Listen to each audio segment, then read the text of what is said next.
This video relates to the decommissioning of a 7 Tesla magnet. It's a superconducting magnet.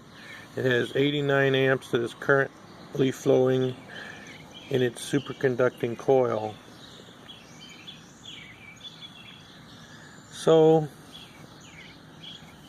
obviously 89 amps is traveling here, 89 amps travels down here. Now when I hook up an external power supply, this is outside in the real world, this is in the 4-degree Kelvin world here. The instructions say to slowly ramp up the current until it finally matches the current of 89 amps. What are the advantages of doing that? Well, let's just sketch out. Well, let's say we've ramped up the current of the power supply to be 10 amps. So 10 amps are flowing that way. Now, this is a superconducting coil. There's still 89 amps flowing through this section. But now when it reaches here, 10 amps must go that way, which leaves how much for the next branch? Well, that's 89 take away 10, and you get 79. Alright, let's make another big jump. Let's say we've cranked it up and we now have 80 amps flowing in our power supply. There's still 89 amps in our coil flowing. Come to the branch, so that means 10 amps are going down this way. 80 amps travel this way and they meet back up. 80 plus 10 brings it back to 89. Sorry. 9 amps flowing down this way. So 80 amps flows this way, 9 amps, it restores it to 89 amps. Well, let's take the plunge, and our power supply has finally reached a current of 89 amps. Well, we still have 89 amps flowing in our coil. 89 amps goes this way, so how much goes down this branch? That's right, 0. 89 amps goes around inside the power supply, comes back out, meets back up with 0, and is 89 going back to the coil. Okay, so you've got your power supply matching the amps of your magnet. And the advantage of that is you now have 0 amps flowing through this section of the superconducting coil. Now just for clarity, this line came in from a probe inserted from the outside. This probe is not superconducting. It has some resistance of about 0.05 ohms or something like that in the length of its wire inside. Well, now this is what happens is we connect. So this piece of superconducting wire has a small resistor next to it, which when you apply 9 volts and about 100 milliamps, not much, it provides some warmth to remove this temperature, to rise the temperature from 4 degrees Kelvin to something that is higher than that, and this loses its superconductivity, and it then gets about 7 ohms of resistance, this section here. So we'll connect that to the battery, warm it up, and now this has 7 ohms of resistance. But since we have brought this to 0 current flowing through that section, it's an ideal time to turn that heater on and make it non-superconducting, because it had no current, because we matched the power supply.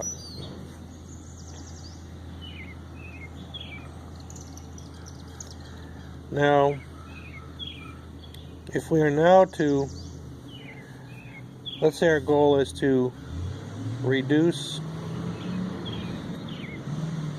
the amperage, basically by sending it to the outside letting it go through some resistance and then come back in. Well, now it's possible because this is now 7 ohms. If I reduce the current here, that would be like adding a resistor.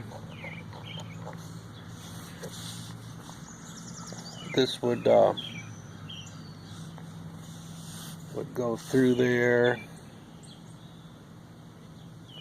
and it would create a voltage, a pushback voltage from here to here. You see, back in the other situations, when the current went up or down, it freely went down this leg that's superconducting.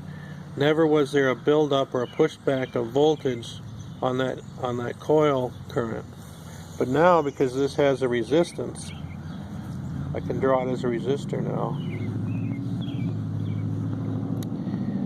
If I was to reduce this current to, let's say, 88 amps, that means 1 amp is flowing through the resistive part now, but 1 amp through 7 ohms, according to our formula where 7 ohms of resistance means, by definition of ohms, it takes 7 volts to push 1 amp through that resistor.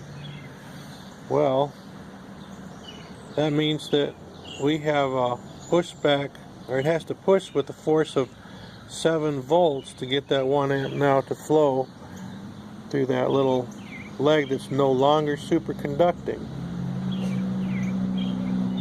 So sure, we now have 1 amps going down there, 88 coming out, but it's got this pushback voltage, which is, when you do that to a coil, it will slowly but surely drop its amperage. And so our power supply will be a fancy one where you can ramp the current down from continuously at a rate of about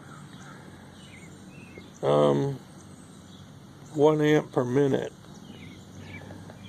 Now, they do recommend when you're up there at the maximum amperage that you do it quite slowly at more like 0.3 amps per minute.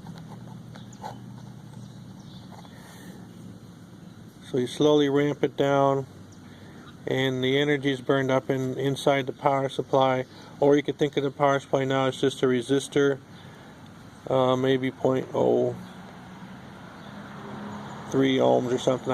I'm not sure, but something less than 1/10 of an ohm, 0.05 ohms or something.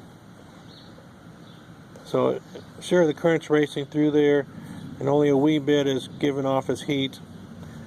But of course, that explains why the amperage would drop so slowly, which means that a little bit of energy is slowly being released from this coil, which means its magnetic field shrinks, and that's what that shrinking magnetic field means energy was given away from the magnetic field to drive the current out and have it be pushed out under voltaic pressure, because this has to fight back the 7 volts needed to push current through that internal, which is now a resistor. Now, because current is now flowing through that piece of non-superconducting material, it acts as its own heater. It's heating up all by itself. And so this is no longer needed, the external heater. But an interesting point is, what if I wanted to stop the process and let this section cool back down to superconducting temperatures? So it will now return to being a superconductor. Well, the way you do that is you just adjust the situation so there is no longer any current flowing through there, and that, of course, is done by matching the current that's in the coil. So let's say the current did drop to 88. Well, we just have to leave that at 88 amps going out, which means 0 amps is going through the coil. Now there's no longer any voltage pressure pushback on the flow of current from the coil, so it's going to stay at 88 amps. And then after a while, this will cool down within a few seconds, I think, under a minute.